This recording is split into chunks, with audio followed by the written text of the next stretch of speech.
Live from Pawtucket, it's a mad show. Welcome to the program, ladies and gentlemen. I'm your host, Stephen Buckner, joined tonight by my lovely co-host, PJ Pat Tierney, and we are here, as we are every time that we are here, Yeah. talk about movies.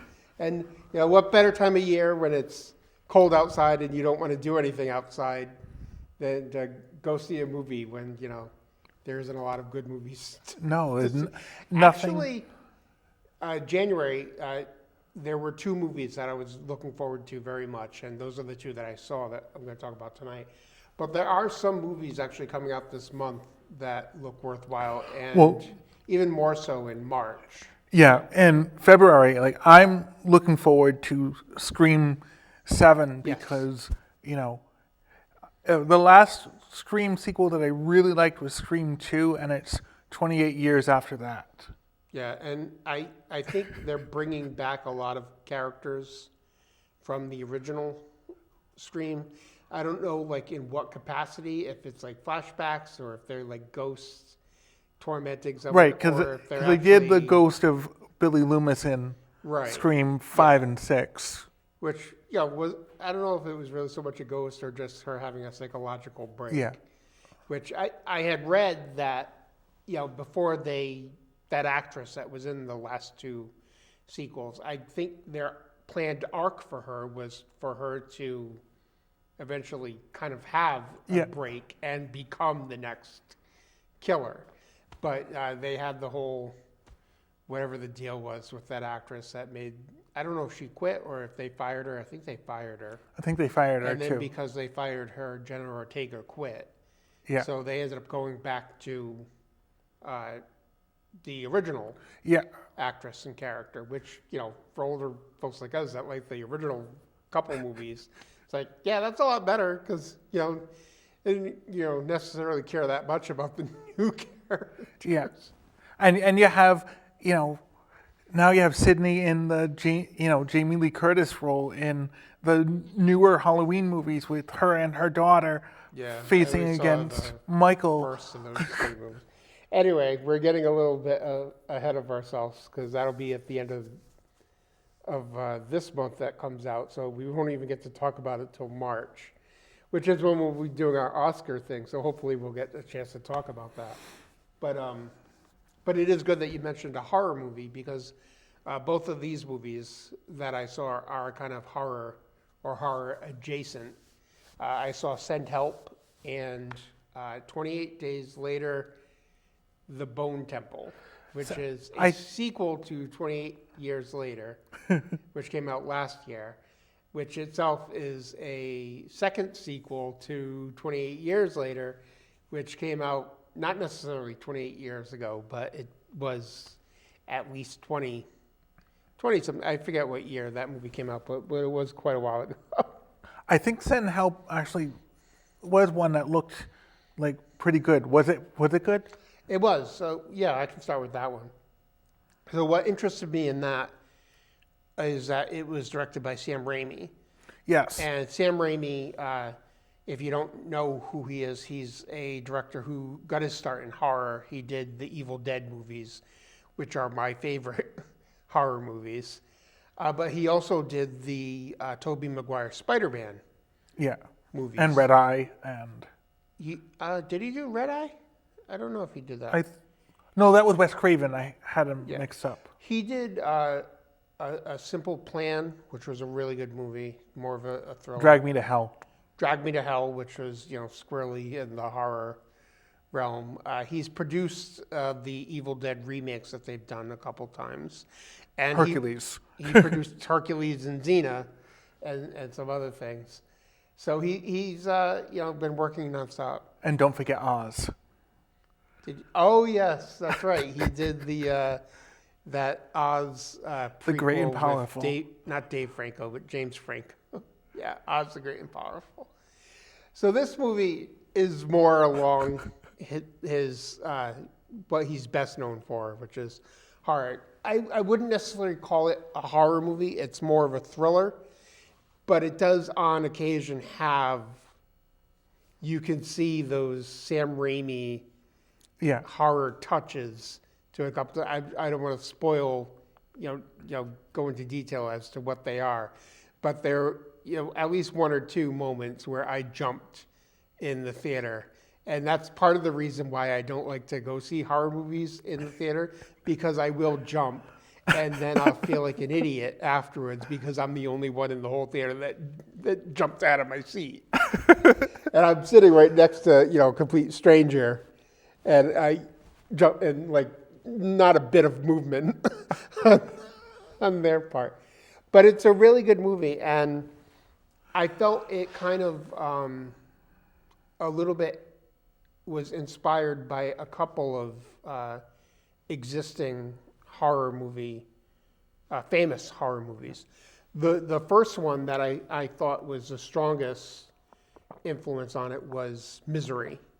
Okay. It very much had that same sort of dynamic between the two main characters that Misery did, where you have one who sort of has been put in a position of dominance over another one, and their fate is kind of in the hands of that other person. And the other one, I felt it was sort of influenced by, is Psycho. And not so much in terms of character or story, but I know that Sam Raimi is a huge fan of Alfred Hitchcock. Yeah. And he's said in interviews the main reason he always wears a suit when he directs is because Alfred Hitchcock always wore a suit when he directs. So he's a big Alfred Hitchcock fan. And one of the things, if you've ever seen Psycho, that always stands out to me about the movie Psycho is that Hitchcock manipulates the audience with that movie, and he does it well, because he manages to shift your sympathies from one person to another person to another. He just keeps getting you to, so like in the beginning, of course, you're following along with Marion, and you're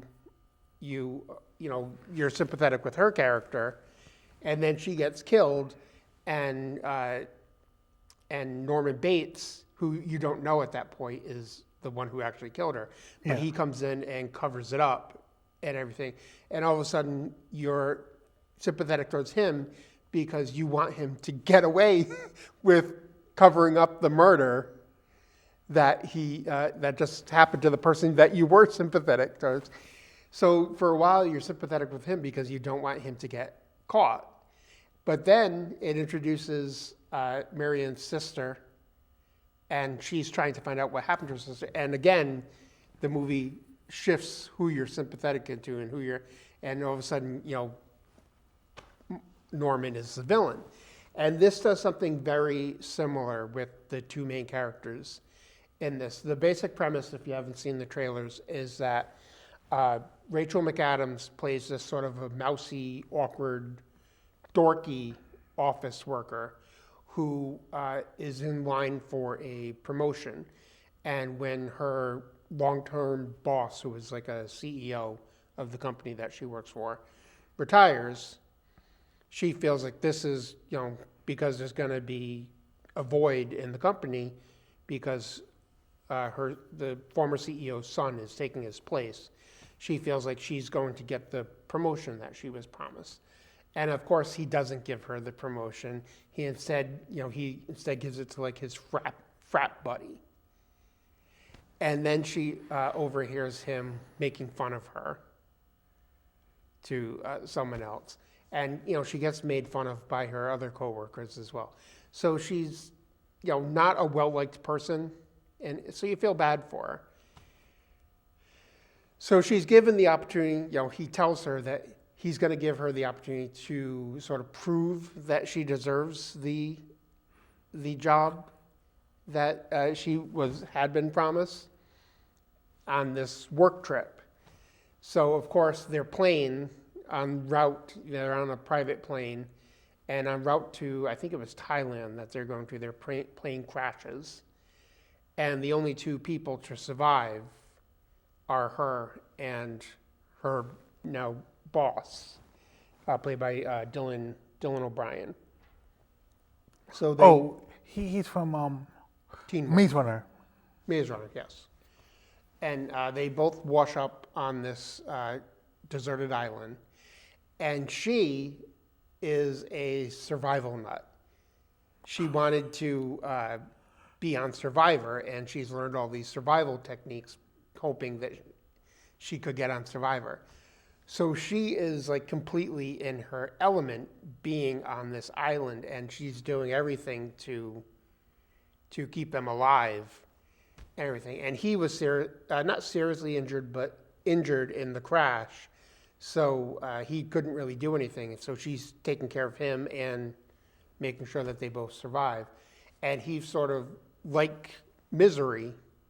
He's sort of in a position where he has to rely on her, but he doesn't want to, because he's used to being in charge and he wants to do things his way. And he wants to focus on getting rescued rather than surviving. And she's sort of enjoying the fact that now she's been put in this position of power over him.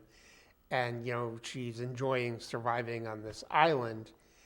So it shifts back and forth between who you're sympathetic with. Of course, you're sympathetic with her because she's been the underdog who's, had everyone's, boot on her throat. And then here she is, and you want to see her do well. And she sort of comes into her own on this island. But then it gets to a point where you're sort of sympathetic to him because he's so pathetic and unable to take care of himself on this island, and completely reliant on her to be able to survive, that you start to feel bad for him when she sort of uses the fact that she could just abandon him to his own devices and he'll die. And you start to feel bad for him that she's sort of lording her newfound power over him. And it just keeps shifting back and forth as to who you're actually rooting for. Yeah. For the most part, you kind of stay with Rachel McAdams' characters, but there are points where you think, hey, wait a minute, is she the villain and he's actually the hero? It keeps shifting. So it's an interesting movie that way. And it does have some twists. I won't spoil any of those twists. One of them I kind of almost guessed correctly. I was close, but I didn't guess exactly. But it was a little disappointing that I did guess that, though, because I thought that me guessing that twist was so obvious that the real twist might be that it was not that twist. Yeah. If that doesn't sound too convoluted. So is it a Warner Brothers movie or a Paramount movie? I'm trying to figure out, because things disappear from movie theaters so quickly. Yeah, that's true. I don't recall which studio put it out. I know he used to have a relationship with, I think it was 20th Century Fox. I could be wrong. So it'll be. It may be on Disney Plus. It'll be on Disney Plus. One of the two movies I saw was 20th Century Fox. So one or the other. It's going to be on Disney. Things like leave theaters so fast. Yeah. It's like 3 weeks later and they're on streaming. I have a feeling that this one will stick around, and it's worth going to see if you want to go to the theater. It sounds like one I want to see on the big screen, but if it disappears, and it is kind of a big screen type of movie that you want to see, because there's, all these great vistas. Like, Sam Raimi is a very visual Yeah. director. He's got a good visual eye. So, you're going to see some spectacle Yeah. on there. So I highly recommend that. Is it his best movie? No, but it's a pretty good one. So I recommend it. The other movie I saw was 28 Days Later, The Bone Temple. And I think on the last show I referred to it as The Boneyard. I could be wrong. But it's The Bone Temple, which is sort of a direct sequel to the one that came out last year, 28 Years Later. It focuses on characters that were in that movie. I know you said you hadn't seen that Yeah. movie. I haven't seen that one or any of them. But it sort of leaves off or picks up with two of the characters that had been in that movie. And they kind of have separate storylines that eventually converge. But the main character, or one of the main characters of 28 Years Later, was this kid who, the basic premise of 28 Years Later, if you haven't seen any of the movies, is that it sort of takes place in a zombie apocalypse in England. They're not really zombies. It's not zombies in the traditional sense. There's this virus called like the rage virus that infects people and sort of turns them into like zombie, say, people where they just will attack you and they'll eat you. But they're not traditional zombies where they can't. Imhotep. They will run full speed at you and attack you. So they're kind of terrifying zombies. And if you get like any of their blood in like your eyes or your mouth, you'll become like infected, I think, as part of the lore.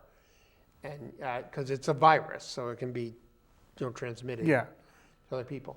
So this kid has been raised on an island off the shore of England.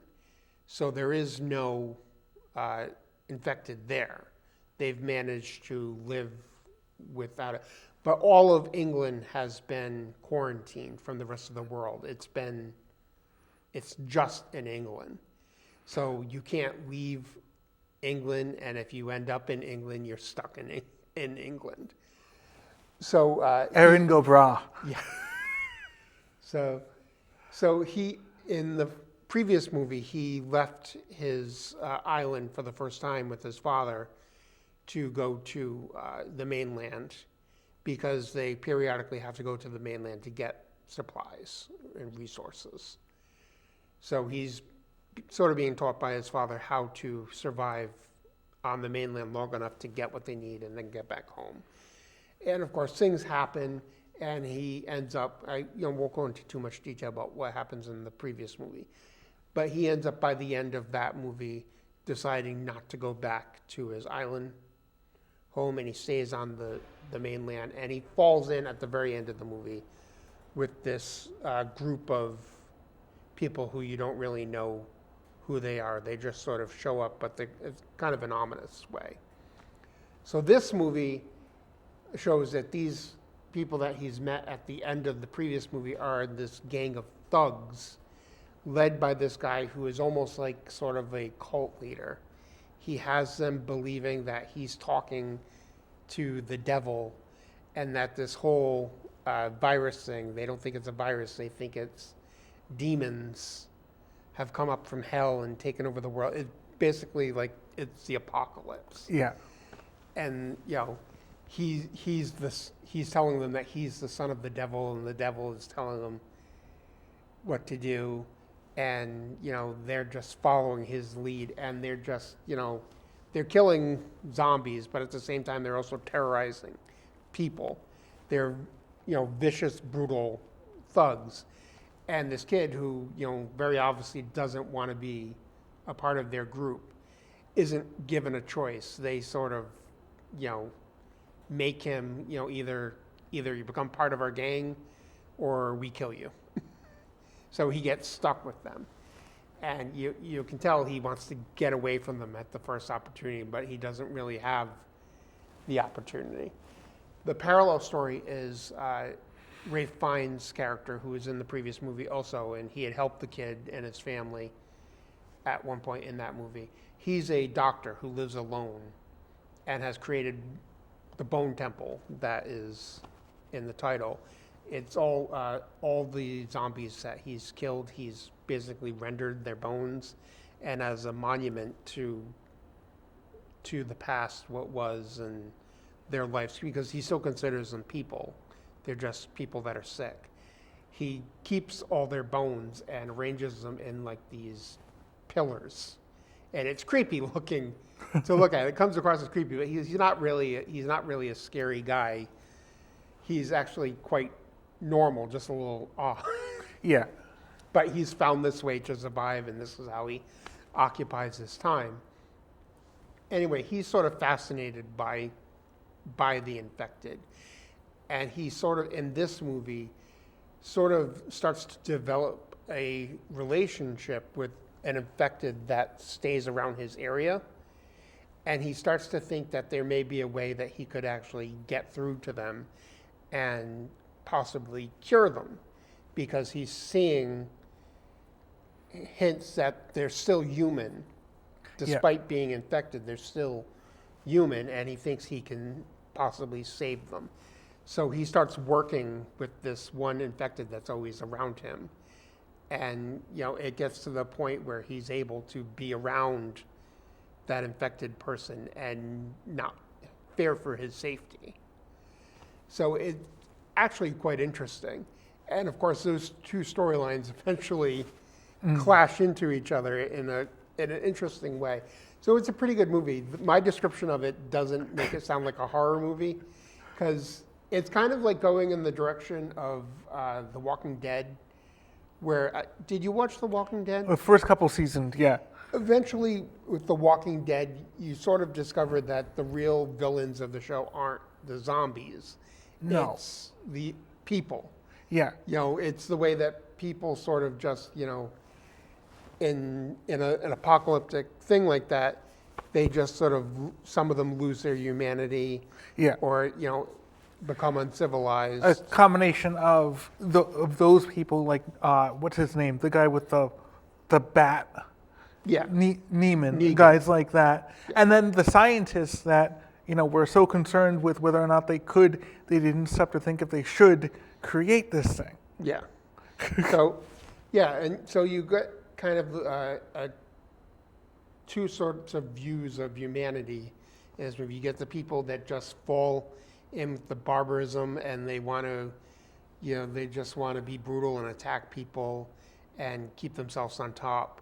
And then you got someone else who is risking his own life in hopes that he can help the world, or not the world, but England as a whole. Yeah. By finding a cure, by working with this zombie. And of course, it's M. Yeah, it's M. I was going to say, M, but also he who should not be. Yeah. So it's a pretty good movie. I enjoyed it quite a bit. So I think if you've never seen the original 28 Days Later, you probably could watch 28 Years Later and then watch this one without having seen. Well, it sounds like it would work like that because of that big time jump and the new characters. Yeah. It's like starting Star Wars with Episode 4 and not Episode 1. Yeah. Like, you could and should start Star Wars with Episode 4. Very true. So that movie, the previous one that came out last year, teased this one at the end. And this one is teasing a third movie, which I don't think has a release date yet, but it is in production. So I don't think it's coming out this year, but possibly next year. Yeah. So, and, they do sort of tease who is going to be in that movie, and it is someone that you would recognize. So I'm not gonna say any more about that. But I recommend those as well. So those are two pretty good movies that have come out this past month. They're still in theaters. And both kind of horror movies, and you don't see horror movies that often. I know it's odd that I see very few horror movies, and in January the two movies that I did see were both. Because I tend to see more and talk about more horror movies of the two of us See, I have like particular taste. I don't like what passes for most horror movies. Yeah. Now, the slasher type things or the torture porn. No, I don't like type of that. thing. Like Like and there's another horror movie that's out in the theaters now, another Strangers movie. I've never seen any of those. I have no interest in seeing any of those. I only really like the Scream movies out of nostalgia because the Yeah, first and, like, one Scream, I will was go so see good, that. and every other one is, Diminishing returns. yeah. For the most, like I had to try to remember. For some reason, I was trying to think about what happened in Scream 5. No, not 5, 4. Scream 4 Because 4 with was the one last one with the original with Macaulay cast. Culkin's brother. Was he in that? Yeah. Because I don't even remember him being in that. Yeah, Kieran Culkin was in it. He was the killer. Was he the killer? So, Yeah. so now I don't have to go back and watch it because I don't. You had told me and I didn't remember. Yeah, it's like they all blur together. It's like I know the third one was the one where they were making a movie. Yeah, Patrick Dempsey. He was like the cop. I Yeah. thought he might have been in the fourth one. They all blur together, and it's like, you don't really care that much. The first one's the best one. Obviously, Yes. the second one was pretty good. It was, not that different from the first one. They're just, doing it bigger and better. Yeah. Trying to do bigger and better. But, yeah, I will go see the new one just because it seems like it's more focused on the original. And Again. I mean, at this point, like, you got only 2 characters left from the original. Like, eventually, Yeah. you're gonna have to do some twist where Sydney goes off the deep end. The way that, these legacy sequels work, they always end up killing off. Yeah. They did that with Dewey in, was it the last one or The last one. Was it? It wasn't? I thought he got stabbed in 5 again, but survived, and then I thought he got killed in 6. I thought he got killed in 5. I didn't think he was in 6. I could be wrong. But that pissed me off when they killed off Dewey. Maybe it was 5. Yeah. It was in the hospital when he got stabbed. Right. I remember he got killed in the hospital. We're spoiling it for anyone who hasn't seen those movies, but that came out 30 years ago? not 30 years ago. That was like a few years ago. But yeah, it's past the spoiler. Sorry, I just spit on you. It's past the spoiler zone for that. So I'm trying to think of what else is coming out this month aside from Scream. I know Wuthering Heights is coming out. I don't know that I'm that interested in seeing that. That might be another one where I may pay attention to the studio, like you just mentioned, see which studio it is, and see if it's going to be at a streaming service that I might be able to watch eventually. Well, every high school literature teacher is excited for that one because it's Charlotte Bronte. Yeah.